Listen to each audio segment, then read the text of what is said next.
Hello, I'm Rob Nelson for the Christian Science Monitor. Congested airports, bargain fares, cramped airplanes, and headlines about crowded skies and air safety. For many travelers, that's what airline deregulation means now.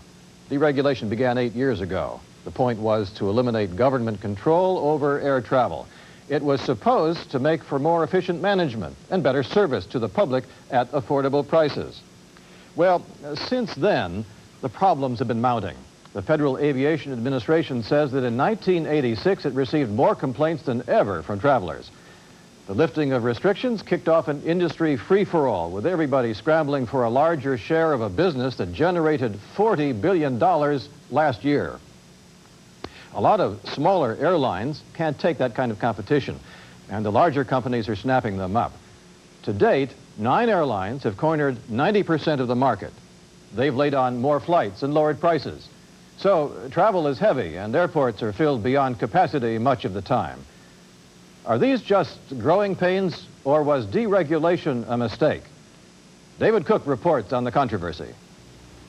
Flying used to be fun. Airlines battled to offer the most comfortable trips. Now most flights have all the style and comfort of a crowded bus trip from Newark to Buffalo. Some airline employees act like they had a course in rudeness from the Soviet airline. Long lines at airport ticket counters, delayed flights, jam-packed planes. The things that made flying frustrating in 1986 will be around in 1987 and perhaps get worse. If there's one reason why the fun has gone out of flying, it's deregulation. It started in 1978 when the federal government stopped controlling the airline industry. Cutthroat competition erupted. Discount ticket prices lured a flood of new passengers. The jet set was out. Mass transit was in. That overwhelmed airport and air traffic control facilities. Aviation experts say deregulation is a success. More airlines, more flights, more discounts.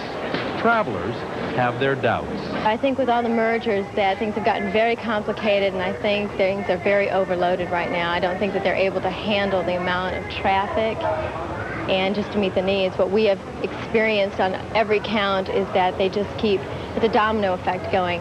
Try and get on that flight, and if that doesn't work, get on that flight, and if that doesn't work, get on that flight. And so the number of people trying to get on these flights is growing. And my fear is that I'm going to be here at midnight tonight and there will be no more planes leaving. I was supposed to leave Dallas at 2:20 yesterday and arrive in Detroit at 5:20 or somewhere around there. They canceled 2 of my flights that were supposed to go through St. Louis, and they canceled them all last night. I spent the night at the airport last night. Where was that? In Dallas. In Dallas. Then I got here, they got me on a flight with another airline. They completely got me on another airline. And then I got to Minneapolis. And then now I'm in Minneapolis and my flight to Detroit left without me. And so 2 flights later, I'm still trying to get to Detroit. They said they'd get me on a plane sometime in a couple hours. So if I stand here long enough, someone will come and get me on a plane, I hope. I don't think you should lose sight of the fact that the consumer has, just in 1986 alone, saved some $3 billion in fares that he would have spent undoubtedly in a regulated environment. And you can put up with a fair amount of inconvenience or delay or crowding and congestion while those problems are being worked out, as long as you've got that kind of pricing. Discount pricing has been a hit. In 1978, there were almost 300 million passengers on U.S. airlines.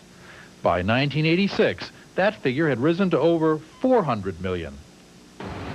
Construction of airport facilities, parking lots, runways, and gates has not kept pace with this surge in air traffic.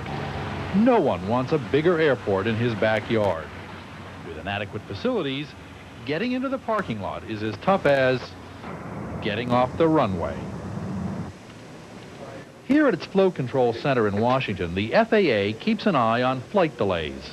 It claims 70% of them are caused by the weather, but critics say the air traffic control system has gotten worse, while the weather hasn't changed. 5, 4, 3, 2.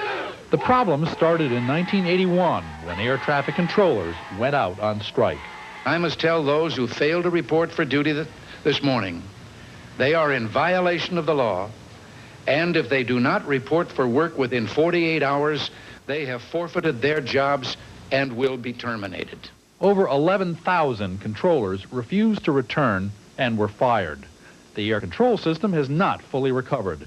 There still are 1,600 fewer controllers than before the strike. One of the reasons that travelers are experiencing so many delays at airports throughout the United States today is that we do not have enough experienced air traffic controllers to handle the large increase in traffic that we had basically due to deregulation and improvement in the economic scene here. The man who's called the father of deregulation teaches here at Cornell University. Despite the inconveniences, delays, long lines, overcrowded planes, he thinks deregulation is basically working. But he worries the federal government is allowing too many mergers. I have expressed some concern about the fact that the industry is becoming more concentrated. But it is still much more competitive than it was under regulation, which thoroughly suppressed competition. I don't see it getting significantly more concentrated. I don't think even this administration, which has been, from my standpoint, excessively lax in enforcing the antitrust laws, is going to permit a merger among the gang of 6 or 7 or 8 that remain. In the past year, the biggest U.S. airlines have been buying smaller companies. Northwest bought Republic, and Delta pocketed Western. The number of U.S. airlines soared after deregulation from 36 airlines in 1978 to a high of 123 in 1984. In 1986, mergers helped drive down the number of airlines to 97. One reason mergers are so attractive, there's not enough space at airports to accommodate the surge in air traffic, and not enough new airports being built. In order to expand, airlines have to acquire someone else's gate space. About the only way to do that is a corporate takeover. This has made deregulated skies especially turbulent for small airlines.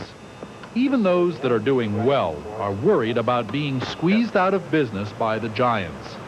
America West is one new airline that's thriving. Chairman Edward Beauvais is concerned. Because I think that if you turn your back on this industry at the present time and ignore these issues, that it will be an industry in the near term that may be controlled by as few as 3 producers of the product. And we will have a recreation or a replication of what the U.S. automobile industry has represented to the consumer in the United States. You will have the chosen few with a quality in terms of the product that leaves a great deal to be desired. Consolidation of power in the airline industry could be bad news for ticket buyers. What this means, and consumers might not see it right away, but this will, in our opinion, mean an increase in airfares. Not everyone agrees competition is sinking to a dangerously low level. Alfred Kahn, who sold deregulation to the American people in the first place, thinks there are still enough competitors to keep prices from rising sharply. Competition has, in fact, brought travelers billions of dollars a year's worth of additional benefits. I mean billions a year. I think that is just what I expected. The improvement of efficiency, the pressures to be more productive, that's good for the entire American economy. This is David Cook for the Christian Science Monitor. Despite some complications at Dallas-Fort Worth and having a flight shifted at Washington National, David Cook is here with us. Nice to have you. Nice to be here finally. A couple of weeks ago, I came up on a flight from Washington to Boston, and it was waved off twice. Has deregulation compromised safety? There's some question about that. I had a little experience flying from Dallas-Fort Worth to Dulles last week, where the plane suddenly, the wing goes whoop, whoop. And they tell us, oh, don't worry, it's just turbulence from the plane in front of us. We were a little bit nonplussed to find how close they were. That's sort of an anecdotal response. The serious answer... A lot of people are very concerned about this. Oh, yes. Well, it's a serious subject. The industry says, look, we're as safe as ever, and we have a statistic to prove it. The statistic is that in 1986, 6.5 million flights took off, and all of them landed. And you had, what, 400 million passengers right. Last year? Tremendous traffic, and they all got there, all those who were traveling on scheduled U.S. airliners. Now, the downside is this. Deregulation has put tremendous pressure on the airlines to make a buck, to cut their costs. And the fear, and there's some substantiation to it, is that some of the smaller airlines anyway have nibbled away at safety in order to save dollars. But does deregulation in terms of management mean that vigilance in terms of FAA inspections, does that get short shrift in this? The FAA still keeps inspecting, and the question is whether the inspectors are getting too cozy with the airlines. The FAA says no, and of course the airlines say no. Some pilots are worried. I think it's a subject that's going to continue, that safety is very important to the public. No airline can afford to be seen as an unsafe line, so there's sort of a tension there that we'll just have to watch. What's next in this whole business? Most people think that what's next is some price increases. We're around to price increases in October. Discounts are all gone now? Well, no, discounts are still there, but airlines are going to selectively raise prices on areas where there's not as much competition, on areas where traffic is very high, where they think they can get away with it. Alfred Kahn, who we talked to, thinks that the price increases are going to be 10 or 15 bucks a ticket, nothing very serious. Some other people think that as the airline industry keeps concentrating, that the price increases might get larger, but not this year, I don't think. You got a reservation back to Washington? Yes, I do, and I hope the plane will be on time. Great. Thanks very much for being with us. Thank you. Good report. Appreciate it. When we return, the city of an uneasy peace, Jerusalem. Stay with us.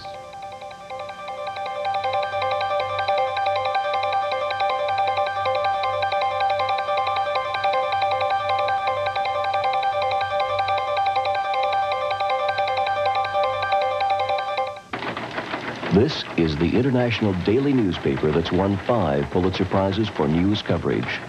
It's the newspaper famous for its unbiased editorial policy that lets you make up your own mind. It's often called the best international newspaper in the world. It's the Christian Science Monitor.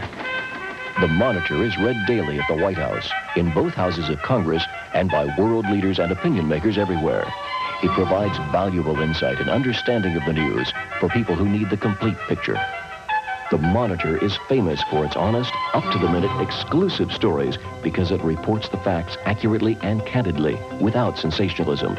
The Monitor covers the news around the globe and around the corner, with balanced, comprehensive reporting to help you understand. No wonder the Monitor is one of the world's most respected newspapers, with 5 Pulitzer Prizes and 11 Overseas Press Club awards. Shouldn't you subscribe to the Monitor today? Now you can. Call this number and get 4 months of the Monitor delivered 5 days a week to your door for only $19.95. Save almost 50% off the basic price. 4 months for only $19.95. And you may cancel at any time. Subscribe today. The Monitor. Call 1-800-554-6565. 1-800-554-6565. American Heritage Magazine. It's been called the greatest magazine of history in the world. Right now, you can get a year of American Heritage, 6 big bi-monthly issues for just $18. Call now and we'll also send you free the American Heritage Dictionary, the hardbound, concise family edition. Get a year of American Heritage and the free 800-page dictionary. Call 1-800-554-7000. For Christians, Jews, and Muslims, Jerusalem is a holy city. Some of the most important events in the annals of each of the 3 religions took place here. It is revered common ground. But it is also a divided city, and emotions run deep in this place where each group jealously guards its own holy turf. Mindy McLean reports.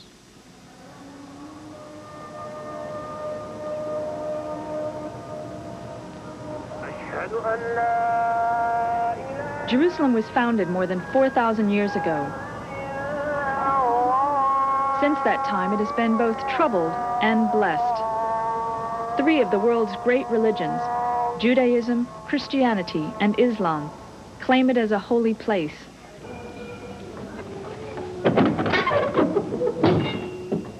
Prophet Muhammad was strongly influenced by Judaism, Christianity, and Jerusalem. Originally, Muslims prayed to Jerusalem, not Mecca. A pilgrimage to Mecca and Medina, and Jerusalem as well, is necessary to complete the Islamic Hajj.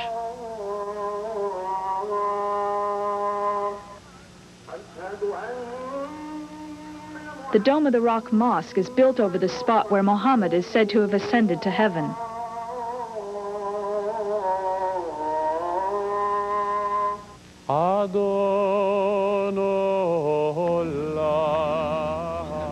To Jews, the most revered place in Jerusalem is the Temple Mount, now occupied by the Muslim Dome of the Rock Mosque. They remember that Abraham brought his son Isaac here to be sacrificed and then spared by God. This spot is so sacred to Orthodox Jews that they won't even walk here.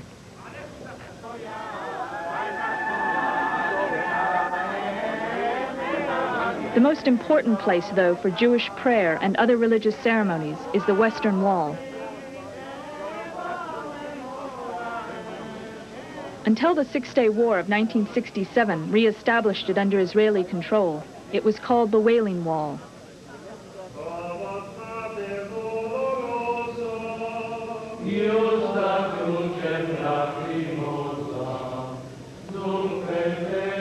Jerusalem's importance to Christianity is documented throughout the New Testament. Many of the momentous events in the life of Jesus took place in and around this city. The Nativity, his childhood, his ministry and preaching, his crucifixion, resurrection, and ascension. Visiting Jerusalem, it is like reading a fifth gospel, a gospel with pictures. We have the four gospels, which describe the life of Jesus. Now, the visit is like a fifth gospel. But accommodating the demands of such diverse religions in one small city isn't easy. Although Muslims are allowed to pray at their sacred places, they are acutely aware that this is a privilege granted by the Israelis. We are not free. We are under occupation of Israel. Christians, on the other hand, are more concerned that so many of their own denominations have to vie for space in the Church of the Holy Sepulchre. Unresolved fights have been going on for centuries over lamps, columns, and corridors within the church, from who controls them to who cleans them. Are there any benefits from sharing a church with other denominations? Well, I don't think so. I don't think so. There are any benefits. Rather, sometimes you have distractions. I mean, you know, sometimes you have services together and this is distracting the people, or it's not allowing us to have our services in peace and quiet. This is difficult. This creates an uneasy situation. But this is what we have, and we cannot change it, at least for the time being. In 1000 BC, King David called Jerusalem the city of peace. Throughout the centuries, that peace has often been marred by violence. But today, this city's religious foundations are still offering hope to millions around the world that someday there will be peace on earth. In Jerusalem, this is Mindy McLean for the Christian Science Monitor. Coming up, the second segment in our series profiling international peacemakers.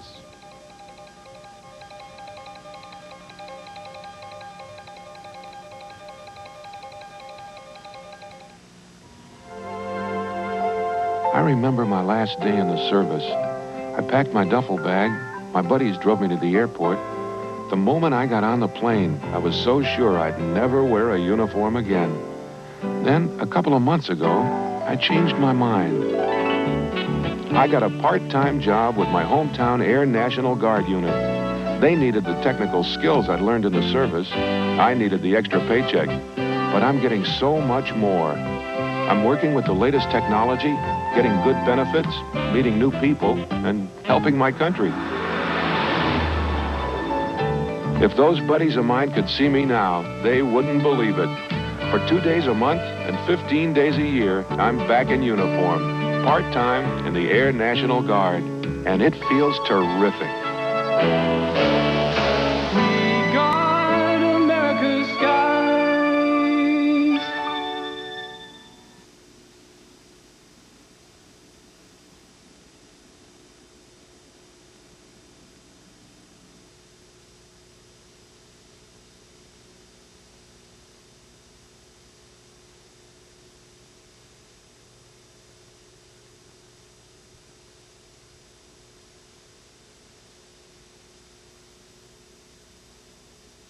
In our series, Profiling Peacemakers, Jill Jackson Miller, a woman who has had enormous impact on world peace simply by writing what has become known as the peace song.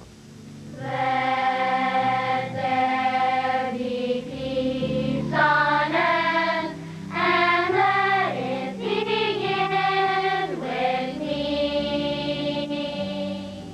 And let it begin with me, a phrase cherished by advocates of peace around the world.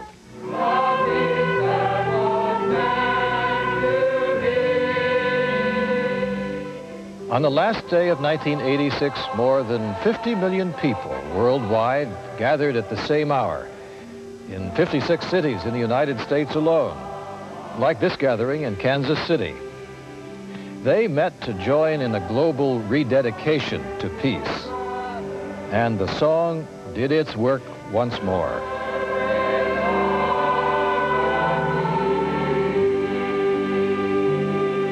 The songs, to me, are not something that you construct.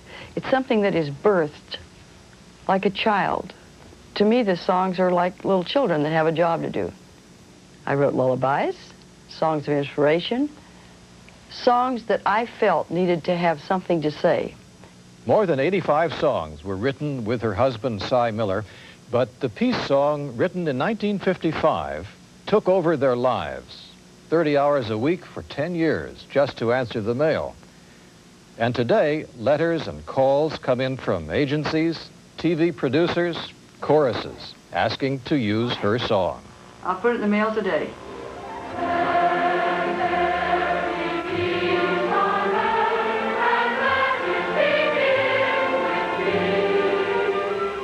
But for Jill Miller, growing up was a time of very little peace. Well, I was an orphan at 3 when my mother died, a rejected stepchild at 5. I was a ward of the court at 9, adopted at 12, a runaway at 19. And then with an interim of a few activities, later I attempted suicide. So I had a life that a lot of people can identify with, and that's probably why it's being told in a book and so on. The important line in this song really is, let it begin with me. Because when you see the earth, peace on earth, you see everybody happy and caring and loving and sharing like neighbors. And then when you say, let it begin with me, that means I have to do my part. Then let there be peace on earth, the peace that was meant to be. Well, it was meant to be a planet of peace and love, surely, in the creation of this planet. It had to be, and we were to be the stewards of it.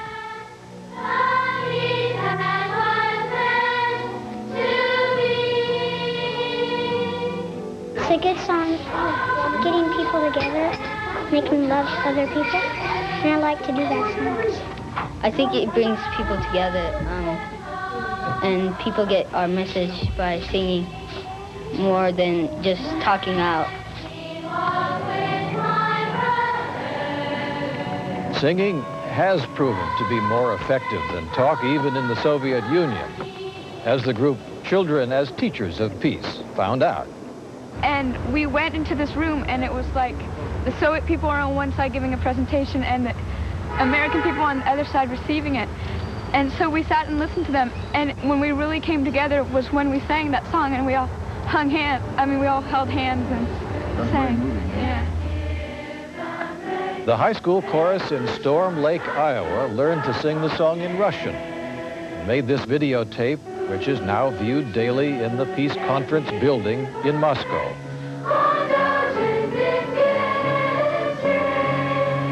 And at the United Nations, the song has become a familiar hymn to peace.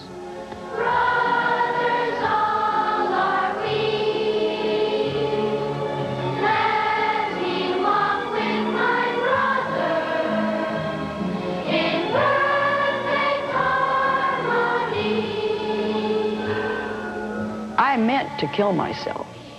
This was a very serious thing because I did not think I belonged on the planet. Many people freeze up because they think, I'm just a zero. I'm a number in a computer. I don't count. You're important. People don't realize how important every thought, every word, every action is. There's so much wonderful stuff in people. And as we share it, then all the things come together and produce the effect that we want. Peace on earth and love among all people.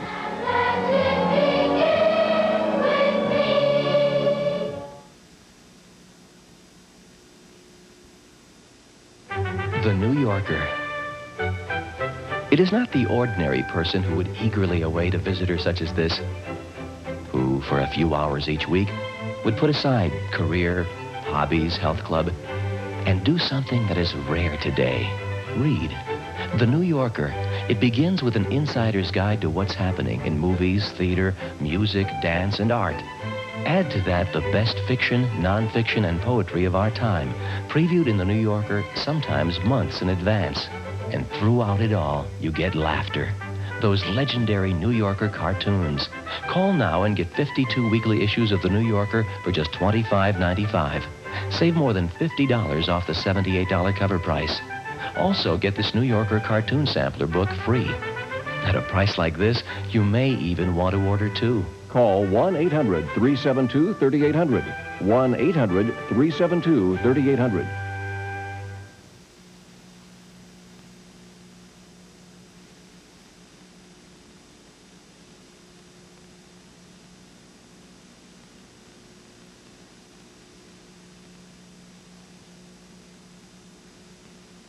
Where can you see over 1,500 major appliances and hundreds of TVs and VCRs on sale this week? It's incredible. Don't miss the Superstore Townhouse TV and Appliances Inventory Clearance Sale.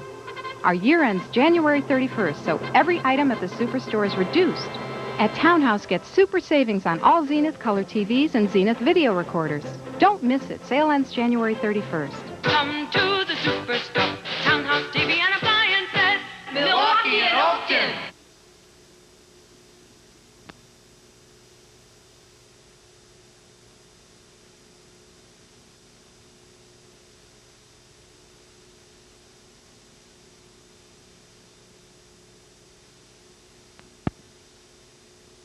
Now, a new look for an all-American favorite. I'm a Yankee Doodle dandy. Yankee Doodle do or die. The hit of 1942 comes alive as it explodes with color. Through new technology, America's hero takes on America's colors. An all-time American favorite, Yankee Doodle Dandy, in color. Tuesday night at 7 on Channel 9. That's our show for this week. Next week, we repeat an exclusive report from behind the lines in the Iran-Iraq War. The Kurds, an ancient nation of 20 million who are fighting for 20th century statehood. Their homeland straddles 5 countries: the Soviet Union, Turkey, Syria, Iraq, and Iran. In Iran, a Kurdish guerrilla army plays an explosive game of cat and mouse with the forces of the Ayatollah Khomeini. It is a conflict being played out beyond earshot of the Western world. We'll bring this to you next week. Until then, thank you for being with us. I'm Rob Nelson for the Christian Science Monitor. For a printed copy of today's program, send $2 to Monitor Reports, 2 John Street, New York, New York, 10038.